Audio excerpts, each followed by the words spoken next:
The natural world is full of hunters.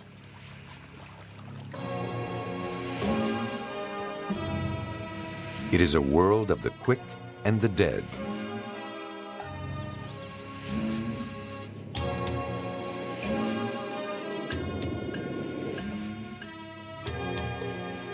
Savage and remorseless, nature seeks a bloody balance.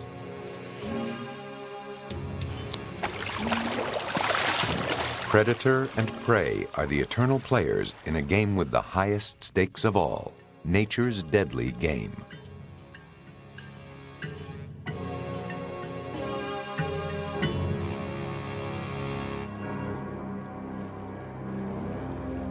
Three and a half billion years ago, in the waters of a primeval sea, the first living things were born.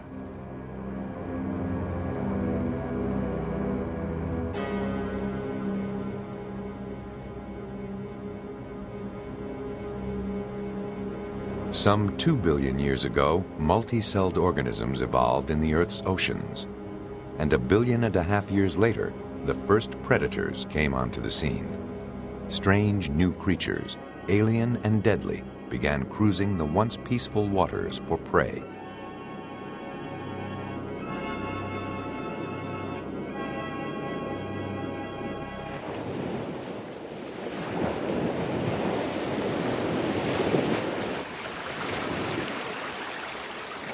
Along the wave-battered margin between the sea and the land, new forms of life emerged, carnivorous animals that masqueraded as plants.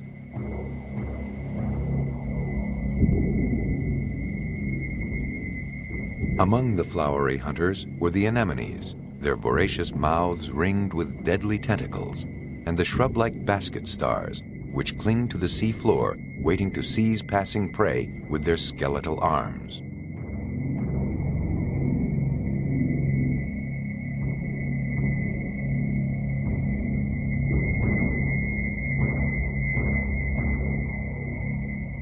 As predators evolved, their prey developed sophisticated defenses, launching an endless cycle of adaptation and counter-adaptation.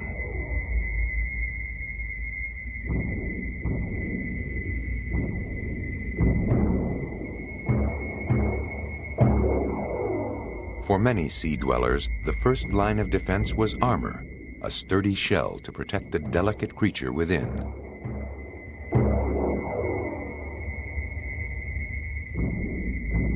With predators and prey both vying for the competitive edge, the pace of evolution quickened in the sea, spawning ever more complex and cunning creatures.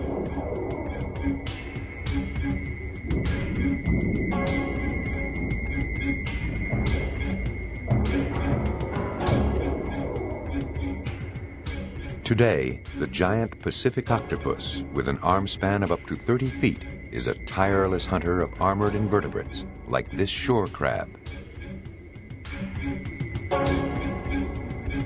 With suction cups on its tentacles, the octopus grips the crab's carapace and sweeps it into its powerful beak, to be dismembered and devoured.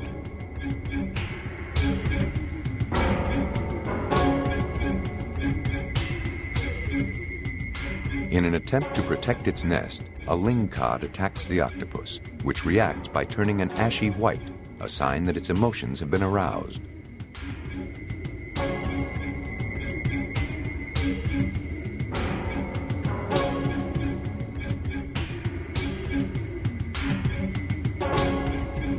The most sophisticated of the world's invertebrates, the octopus has evolved an elaborate arsenal of defenses.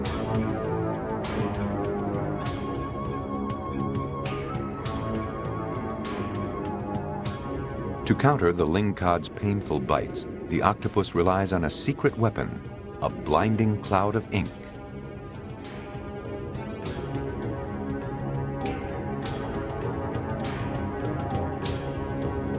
Just as intended, the ink confuses the fish and gives the octopus a chance to escape.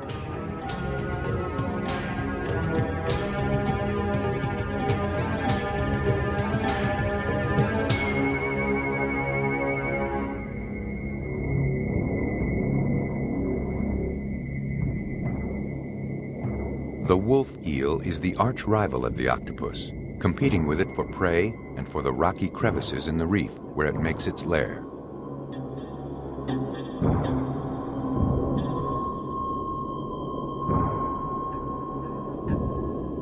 Snake-like in its habits, the wolf eel is a highly specialized predatory fish.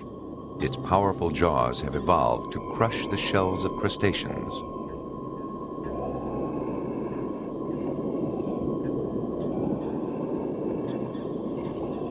In its affection for shellfish, it is hardly alone.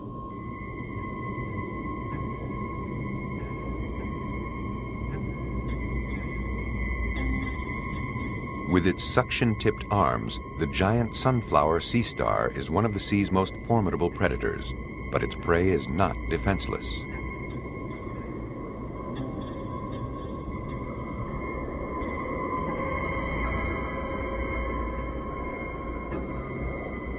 A queen scallop jets from the arms of one hunter into the jaws of another.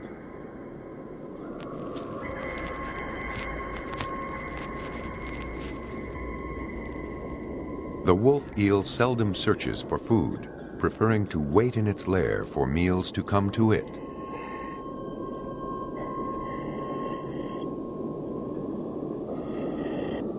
At the door of its den lay the remains of many banquets.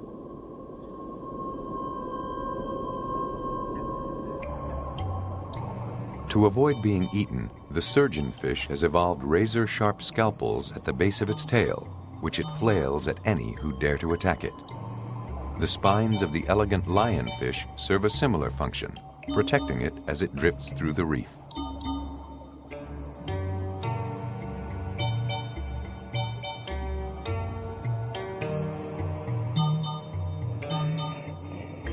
The dragon eel, by contrast, relies on camouflage to avoid being hunted as it waits for a meal. Since the dawn of predation, camouflage has played a vital role in the struggle for survival. As the bat ray blends with the rocks of the reef, the shovel-nose ray does its best to disappear against the sandy bottom.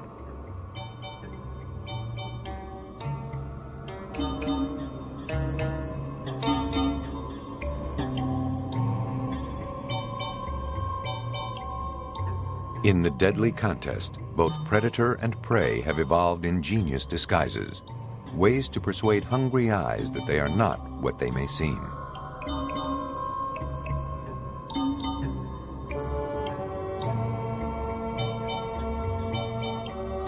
A crab has fortified its own armor with discarded snail shells, gaining extra protection as it hunts. And a masterfully camouflaged stonefish settles onto the reef to wait in ambush for minnows.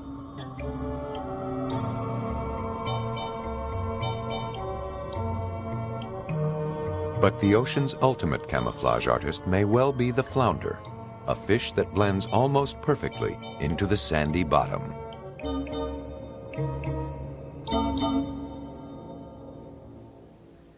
In time, the great predatory revolution that began in the seas spread to land.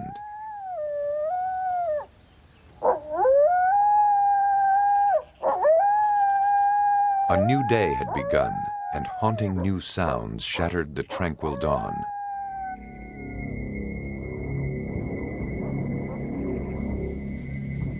Nearly 70 million years ago, the first meat-eaters appeared, and today their countless heirs still prowl the land for flesh.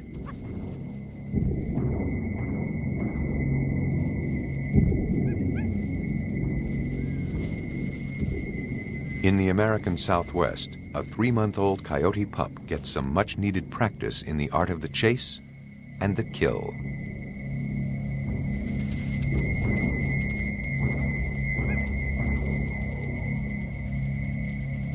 As in the sea, predator and prey are well matched. In a contest between the two, neither is guaranteed of success. Even as grown-ups, the coyotes will be lucky if 1 hunt in 6 succeeds. A horned lizard freezes, banking on its camouflage to confuse the predator. As long as it remains motionless, the lizard has a chance to survive.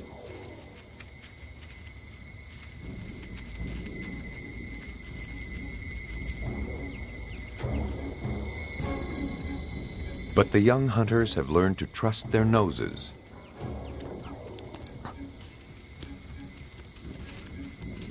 The deadly game is played in countless ways, but nowhere with more drama than on the sprawling Serengeti Plain, the wild heartland of East Africa.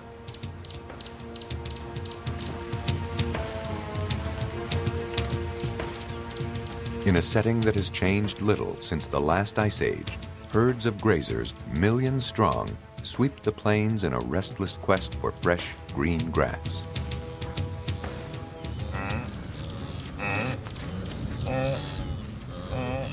As producers of protein, the herds must always be on guard against the lean and hungry hunters who depend on their flesh for survival.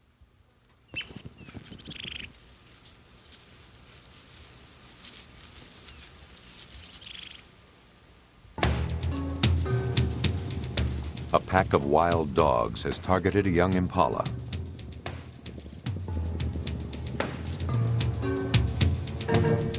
Their speed and teamwork enable wild dogs to catch what they pursue about 85% of the time.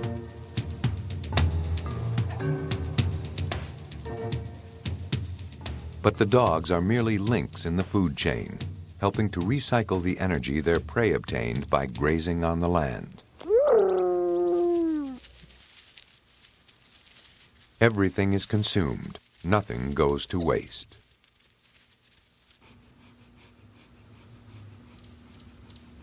Scavengers like the spotted hyena and the majestic Rupel's vulture live off the remaining bone, skin, and scraps of flesh.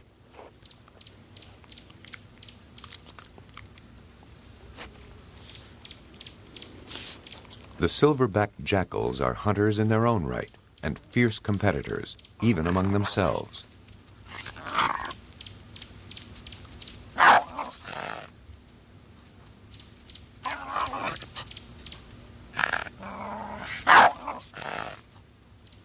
As in all of nature, selection favors the dominant individuals who can acquire the scarce resources needed to produce a new generation.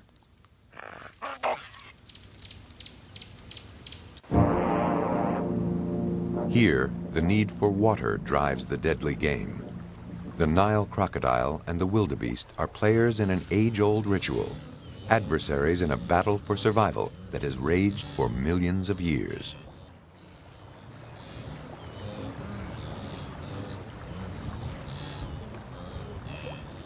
The herds charge across rivers in their relentless quest to find fresh pastures, but for some, the quest is cut short.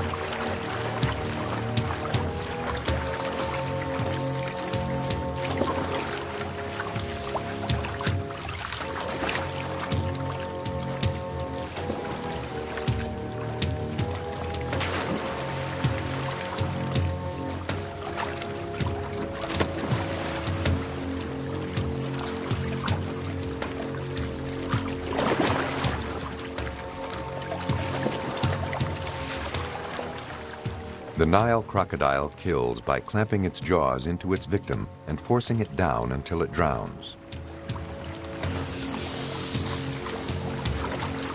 But only one wildebeest out of thousands succumbs to the crocodile's deadly tactic.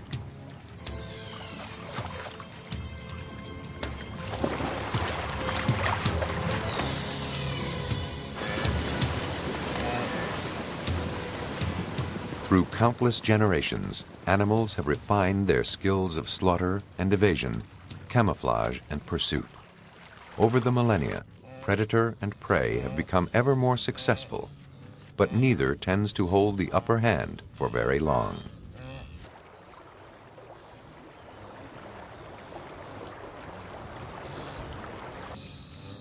And still today, across the world, their ancient game goes on.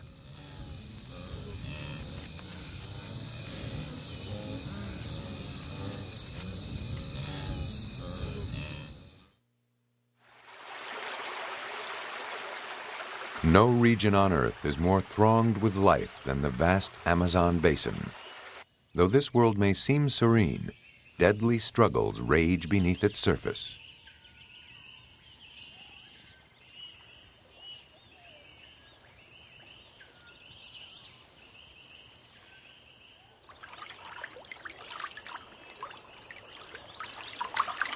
Growing up to 120 pounds and 4 feet long, the capybara is the world's largest rodent. Here, an adult grazes in the lily beds that crowd the river's edge. It does so at its peril, for beneath the tranquil water, a legendary killer waits.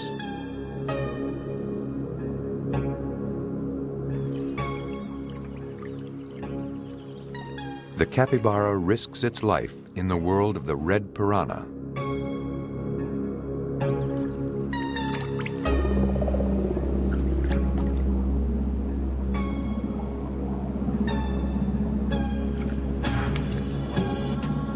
Though the piranha normally preys on fish, a school in a feeding frenzy can dismember a horse and reduce it to bones in minutes.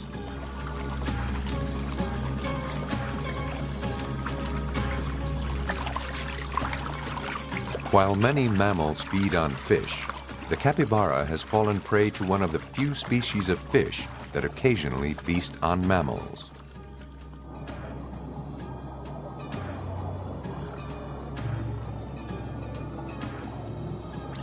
The razor-sharp teeth of these voracious predators make quick work of the hapless capybara.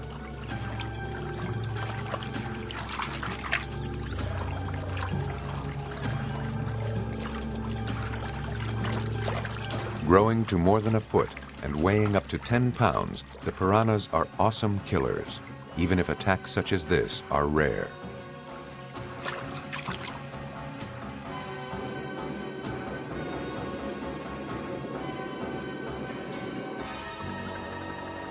Predator and prey dance their grim duet in endless variations, from the steamy forests to the sluggish streams that snake through the Amazon basin.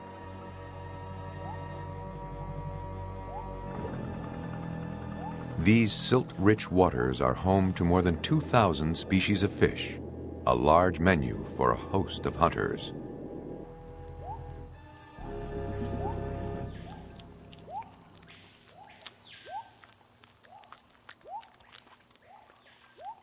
The neotropical river otter is an avid fish eater and lives in the perfect place to indulge its tremendous hunger.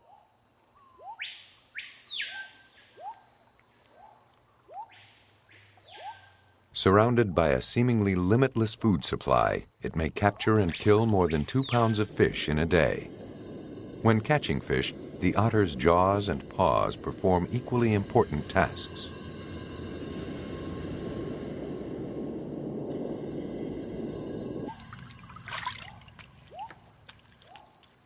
Like most predators, the otter kills only as much as it can eat. Though the coati-mundi is much less skilled at catching fish, to the otter it is competition.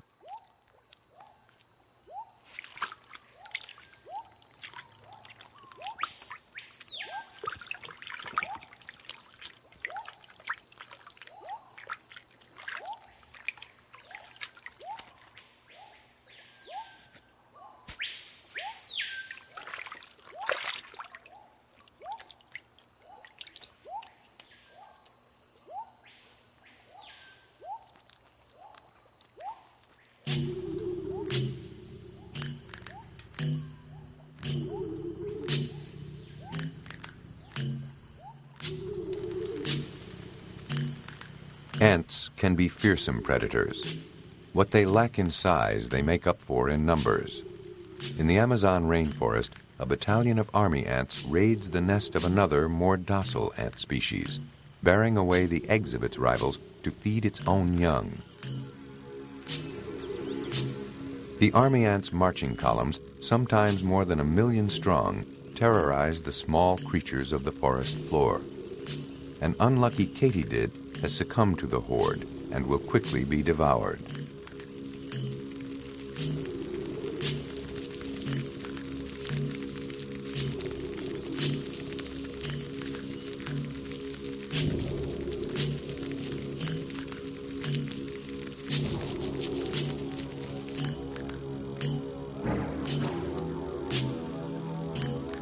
The tyra is another hunter whose size belies its ferocity.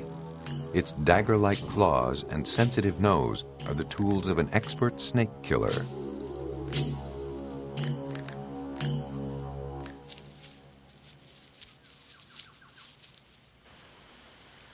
The bushmaster, a tropical relative of the rattlesnake, is one of the most venomous serpents in the world. Its tongue tests the air for danger, but danger has already arrived.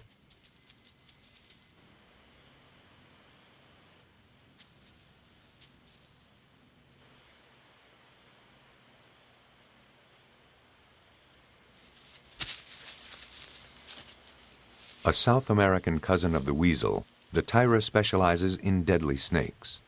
Like all good snake hunters, it must be swift and agile to stay clear of the snake's jaws.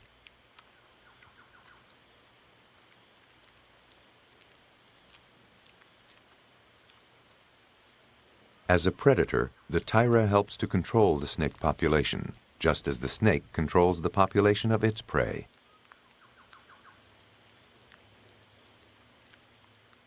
But feeding on poisonous snakes has a price. The bushmaster's venom causes the tyra to froth at the mouth.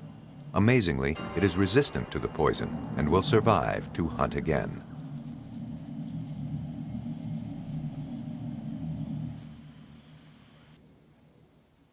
In the deadly game, not all the players are animals. Carnivorous plants, like the pitcher plant, dine on the flesh of insects that drown in the viscous syrup that collects in the pit of their deep, flowery bowls.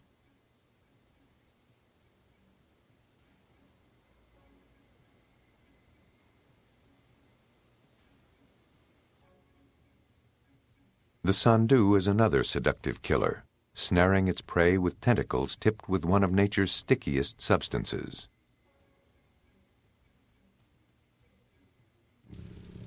By far the most numerous life form on the planet, insects are vital food for a vast range of predators, including the horned lizard, nearly invisible against the sand.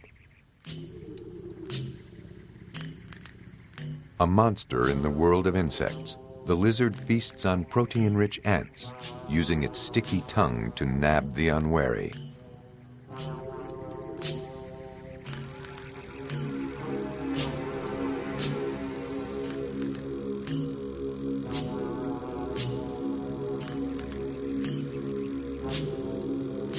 Another sticky-tongued hunter goes for larger prey. The beetle may satisfy this toad's hunger for more than a day.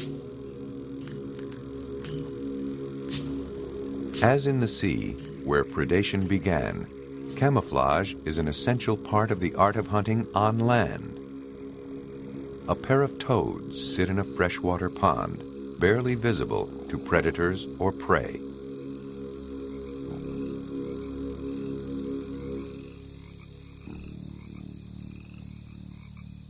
While a katydid, disguised as a leaf, sweeps the air with its antennae, searching for signs of peril.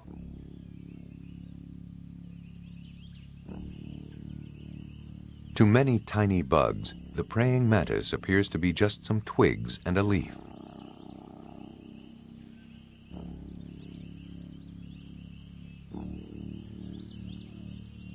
Insects are among the lowest links in the food chain, so they disguise themselves in more ways than any other creatures. A giant tropical moth, when not in motion, disappears against the trunk of a tree.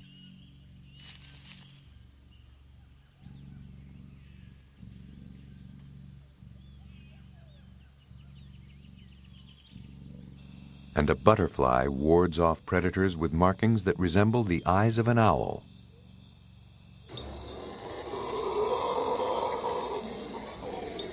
The unearthly roars that fill the tropical forest may be another form of mimicry.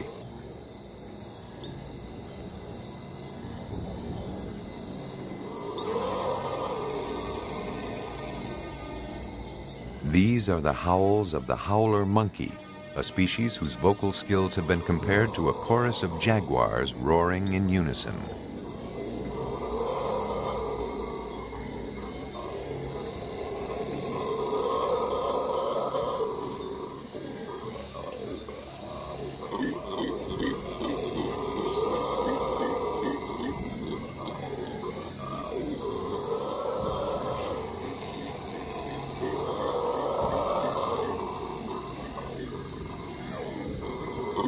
Despite appearances, howlers are usually gentle.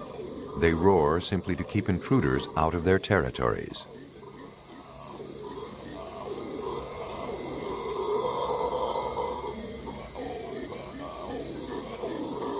Howlers are vegetarians, but most other monkeys will eat anything they can find. A saddlebacked tamarin searches for insects. And a tufted capuchin gnaws on a shoot while watching for something bigger. The pygmy marmoset, the world's smallest monkey, is only 5 inches long, and to it, a grasshopper is a feast.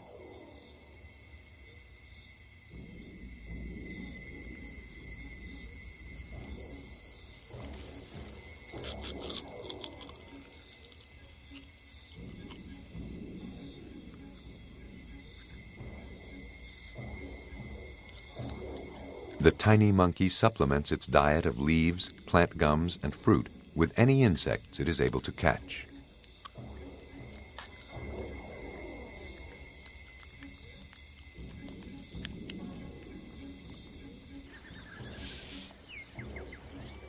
The elusive golden lion tamarin is one of the world's most endangered animals, though in the lush Brazilian forests where it lives, food is rarely hard to find.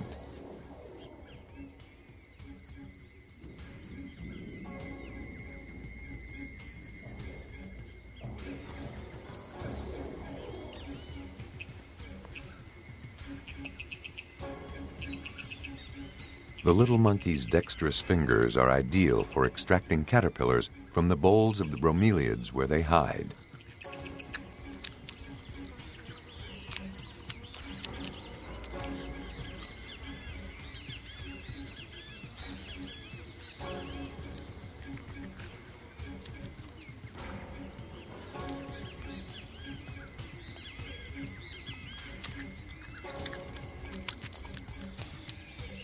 Larger monkeys prey on frogs.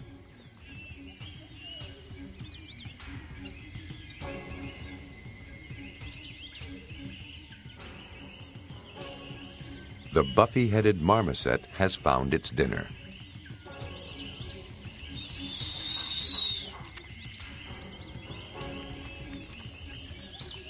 Predation is a way of life among the little primates to whom a frog is a valued prize. A prize that can ignite jealous anger.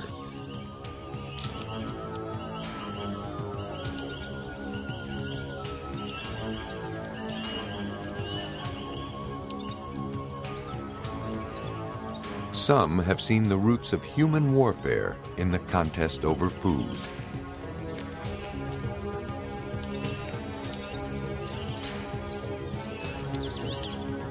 But vengeance plays no part in animal society, and most squabbles are resolved without injury.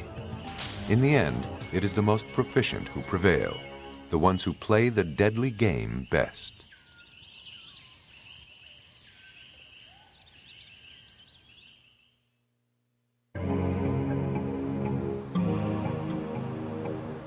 The wintry reaches of the northern Rocky Mountains pose extreme challenges for predators and prey alike.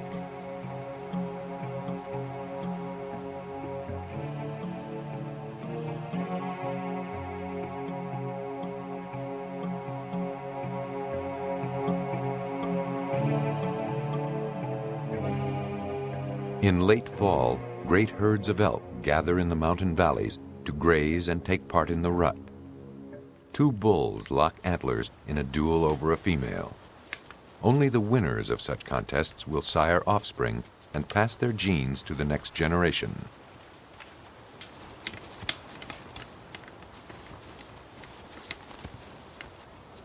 The object is not to kill, but simply to be acknowledged as the victor.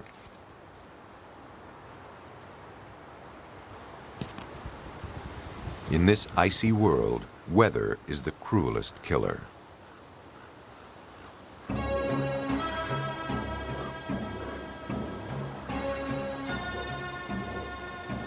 In a particularly bitter winter, more than half of the bison and elk may starve.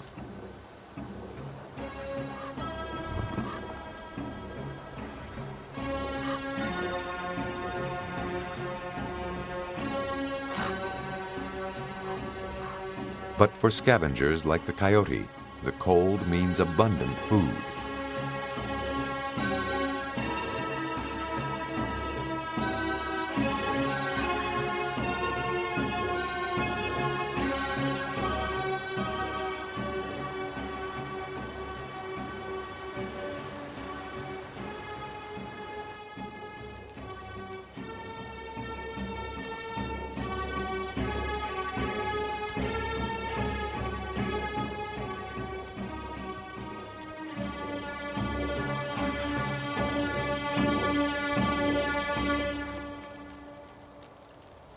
The coyotes are cunning scavengers, and their ability to switch from a diet of game that they kill themselves to a menu of winter-killed carrion is a major reason for their reputation as superb survivors.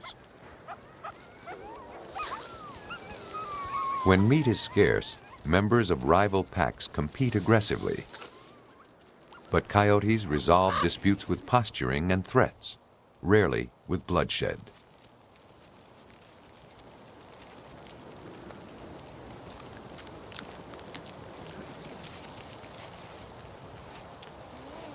A young female, seeking a place at the table, signals her submission to the others by allowing herself to be mounted and pinned down in the snow.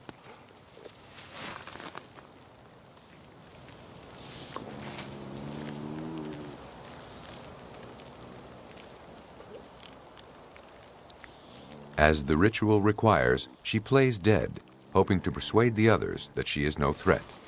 Then, tiring of the game, she asserts her right to join in the feast.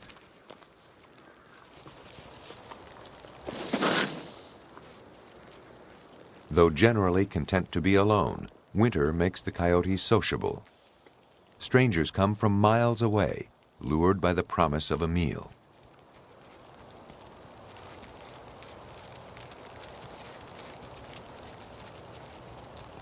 After dining, the coyotes clean their muzzles in the snow, carefully wiping away the strong scent of blood so their sensitive noses can go back to work, tracking fresh game.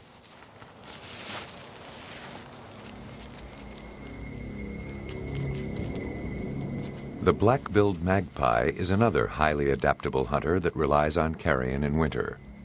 In warmer weather, it preys on insects and rodents, but when prey is scarce, it fares better as a camp follower of the coyotes.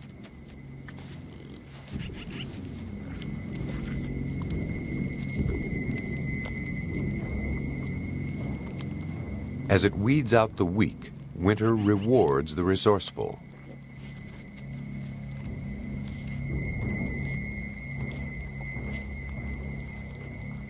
The death of one brings life to many, and through time, the design of each species is refined by the web of interactions between them. The young female, assuming her submissive role, approaches a fresh carcass, and once again submits to the ritual initiation.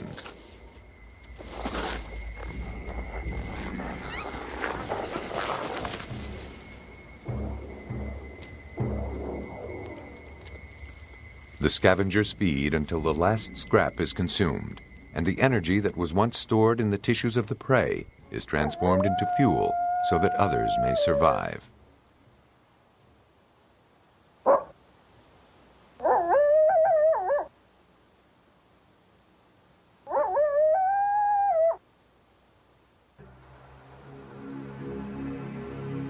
But the frozen desert of the Arctic is an even more difficult place to survive.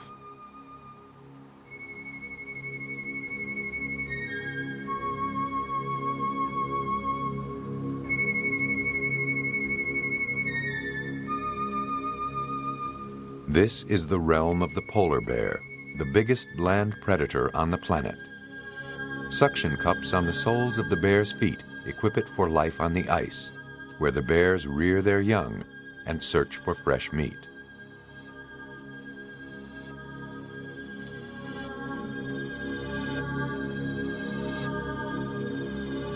Along the shore, grasses exposed by the wind provide meager food before the bears resume their winter hunt for seals. Twin cubs were born to this female 10 months ago, at the height of the previous winter. Now they accompany her as she searches for food, relying on her for training and protection. Since a male bear may kill the cubs, she must constantly sniff the air for signs of danger.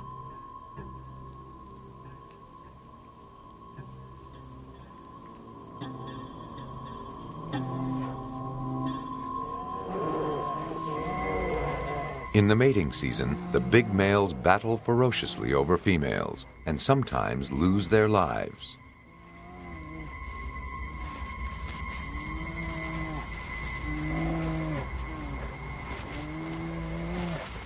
Weighing up to a ton and reaching a height of 12 feet, polar bears make formidable opponents. A single blow from their sledgehammer paws could leave a foe unconscious. These bears, however, are not playing for keeps. They are fighting to stay in practice while they wait for the seal hunt to begin.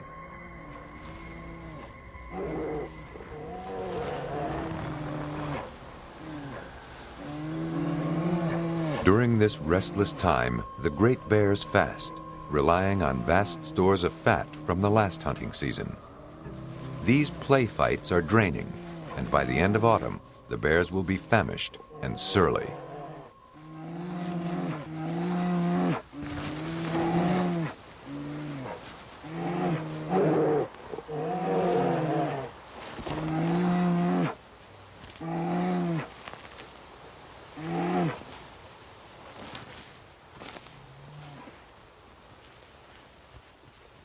Many bears carry deep scars from these battles as they begin their trek to the hunting grounds. On the drifting sea of ice, bears find their favorite prey and face their toughest test. The Arctic fox knows the polar bear's habits, and over the millennia, it has learned to track the bears and pick up any scraps they leave behind. With its short muzzle, tiny ears, and dense fur coat, the little fox is well equipped for the cold. It only begins to shiver when the temperature reaches 80 degrees below zero.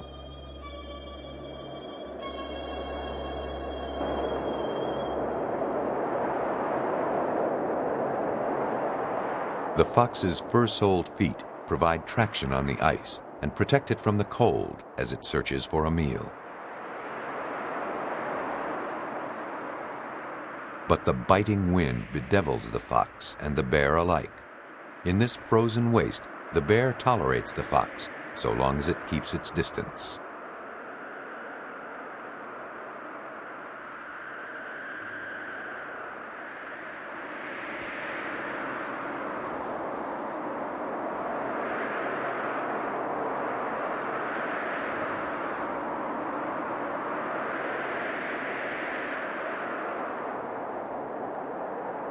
The two go their separate ways, searching for a meal despite some of the toughest odds near the top of the world.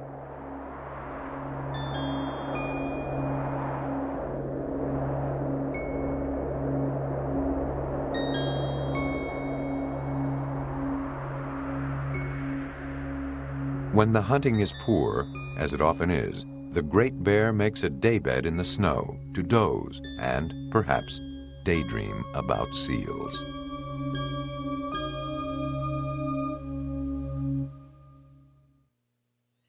In a forest, far from the Arctic ice, a close kin of humankind clings precariously near the brink of extinction. The great red ape, known as the orangutan.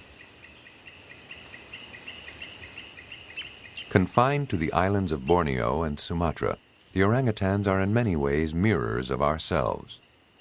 The great apes mostly eat fruit and leaves, but somewhere in the distant past, our ancestors took a different path, hunting other animals as well.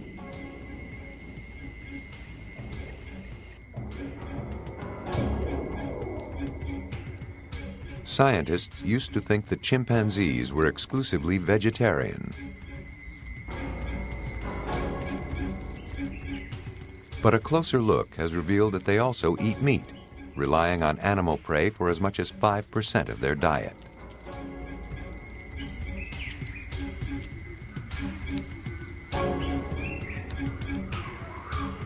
Their powerful teeth, which crack the tough shells of nuts and fruit, are also used for tearing flesh. Above all, chimps are opportunists who will eat almost any food available.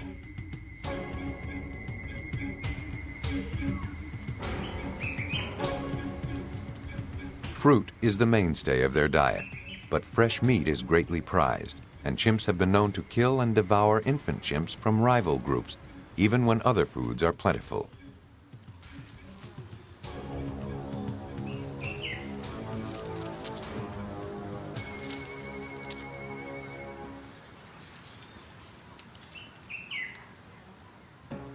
While the cause of cannibalism among the chimps remains unknown, their kind has gained a grim reputation for brutal acts of predation.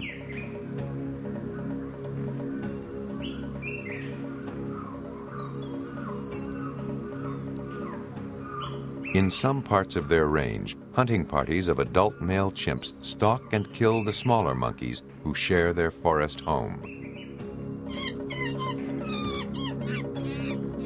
Herded into an ambush by the hunters, the monkeys flee for their lives.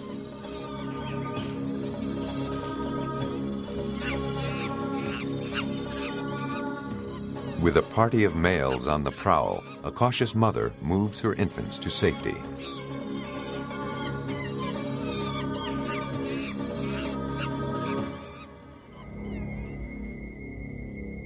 Chimps are renowned as problem solvers, and they use more tools than any animals except humans. Many of these tools are for predation. Chimps have invented an ingenious method of capturing termites, which are rich in protein.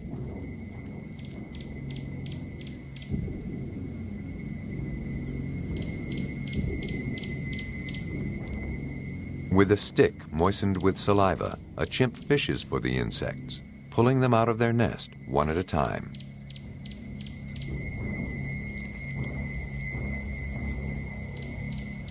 The chimp's remarkable hunting skills are not innate. They are handed down through generations, as each new infant learns from its mother the techniques that she has learned from hers.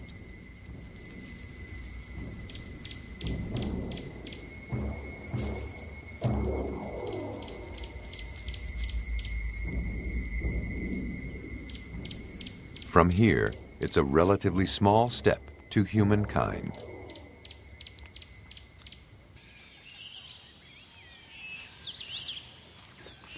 A predator prowls the tropical forest, armed with a hunting tool more sophisticated but no less deadly than that used by the chimps. The curassow will be dinner for this hunter's family. His dart's tip bears a poison extracted from a forest frog.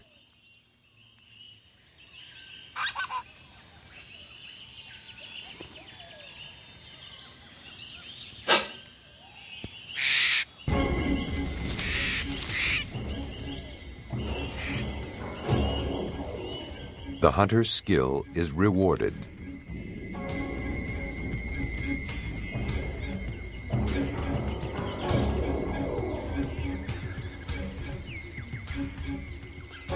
Like all predators in the animal kingdom, this human hunter has killed to keep himself alive.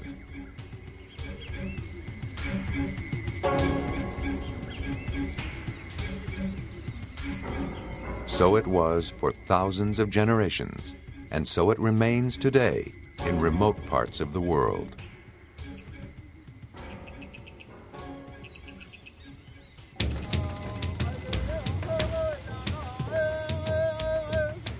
Among the Huitoto Indians of the Amazon basin, the ancient contest between predator and prey is enshrined in ritual.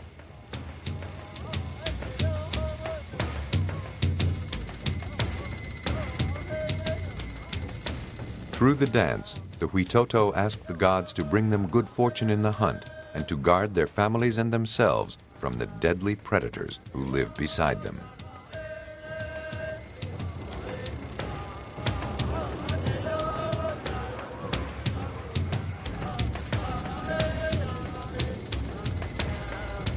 The Huitoto's foe is the boa constrictor, a hunter like themselves, whose skills the tribe admires and fears.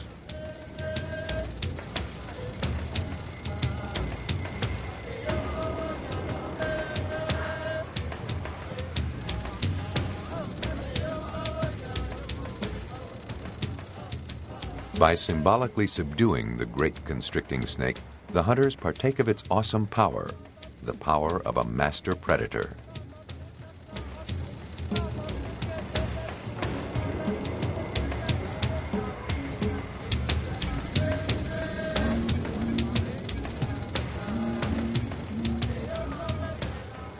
To the Huitoto, the world is a magical web of which they are only strands. Like the creatures they hunt, they take what they need from the world, nothing more, nothing less.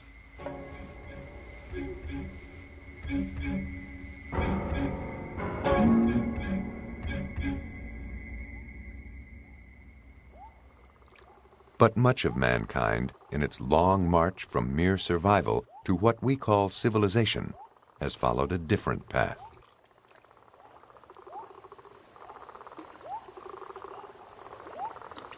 The lone hunter has given way to a more deadly competitor, the paid assassin who prowls the wild, killing for cash.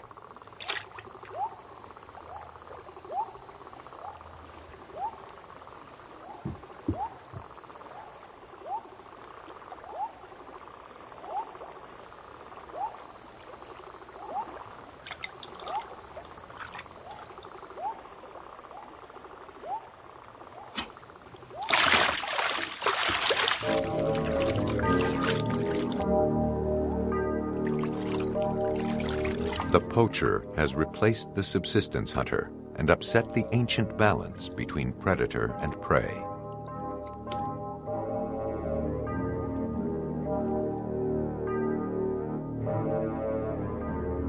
Man, the predator, has arrogantly rewritten the rules in his favor.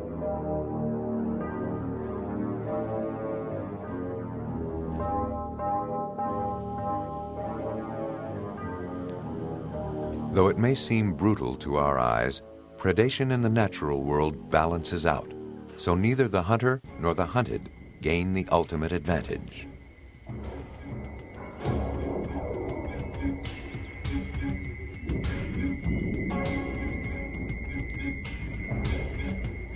These timeless dramas of survival unfold all around us, every moment of every day.